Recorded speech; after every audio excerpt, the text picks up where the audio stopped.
Hello children, मैं कंचना वोरा कक्षा 5 की हिंदी अध्यापिका आज आपको हिंदी साहित्य में पाठ 1 राख की रस्सी के बारे में बताऊंगी, जो कि एक भोले भाले लड़के की कहानी है।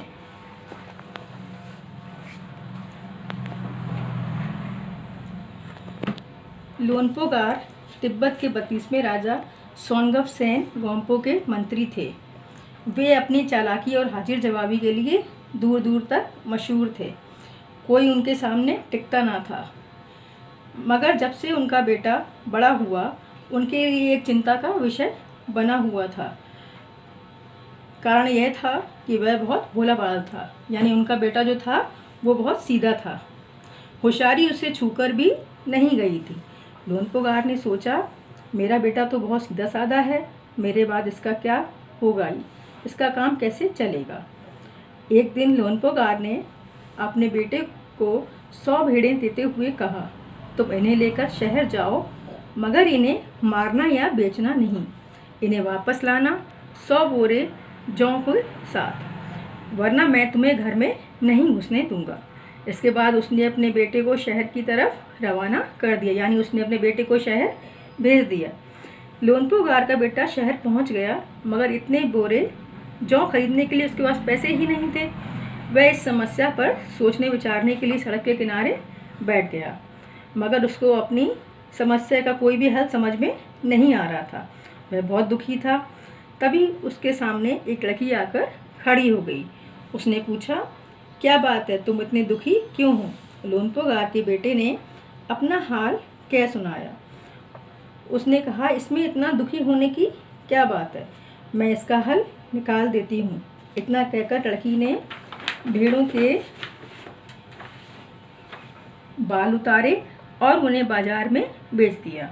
जो रुपए मिले उनमें जौ के 100 बोरे खरीदकर उसे घर वापस भेज दिया। लोनपोगार का बेटा बहुत खुश था, लेकिन घर पहुंचकर लोनपोगार के बेटे को लगा कि उसके पिता बहुत खुश होंगे, मगर उसकी आप बीती पर उन्होंने कोई ध्यान नहीं दिया। वे उठकर दूसरे कमरे में चले गए।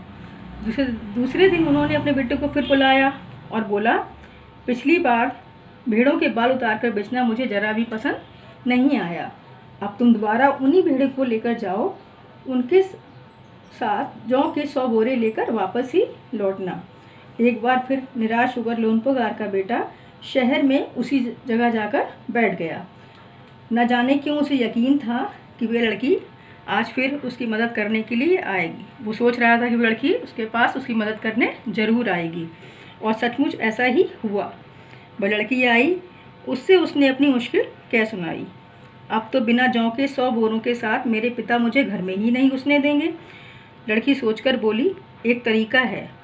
उसने भेड़ों के सींग काट लिए, उन्हें बेचकर जो रुपए मिले उनसे 100 बोरे जौ खरीदे। बोरे लोनपोगार के बेटे को सौंपकर लड़की ने उसे घर भेज दिया। भेड़ें और जौ के बोरे पिता के हवाले करते हुए लोनपोगार का बेटा खुश था। उसने विजयी भाव से सारी कहानी कह सुनाई।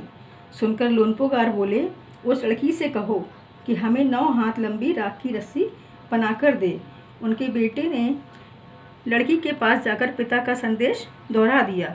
लड़की ने एक शर्त रखी कि मैं रस्सी बना तो दूंगी, मगर तुम्हारे पिता को वह गले में पहननी होगी। लोनपोगार ने सोचा, ऐसी रस्सी बनाना ही असंभव है, इसे लड़की की शर्त को मंजूर कर लिया। अगले दिन लड़की ने 9 हाथ लंबी रस्सी ली, उसे पत्थर के सिल पर रखा और जला दिया। रस्सी जल गई, मगर रस्सी के आकार की राख बच गई। इसे वह सिल समेत लोनपोगार के पास ले गई और उसे पहनने के लिए कहा। लोनपोगार रस्सी देखकर चकित रह गए। वे जानते थे कि राख की रस्सी को गले में पहनना तो दूर, उठाना भी मुश्किल है। हाथ लगाते ही वह टूट जाएगी। लड़की की समझदारी के सामने उनकी अपनी चालाकी धरी की धरी रह गई। बिना वक्त गंवाए लोनपोगार ने अपने बेटे की शादी का प्रस्ताव लड़की के सामने रख दिया। धूमधाम से उन दोनों की शादी हो गई। इस पाठ से जुड़े कठिन शब्द, शब्दार्थ एवं प्रश्न उत्तर को हम अगले लेक्चर में डिस्कस करेंगे। धन्यवाद।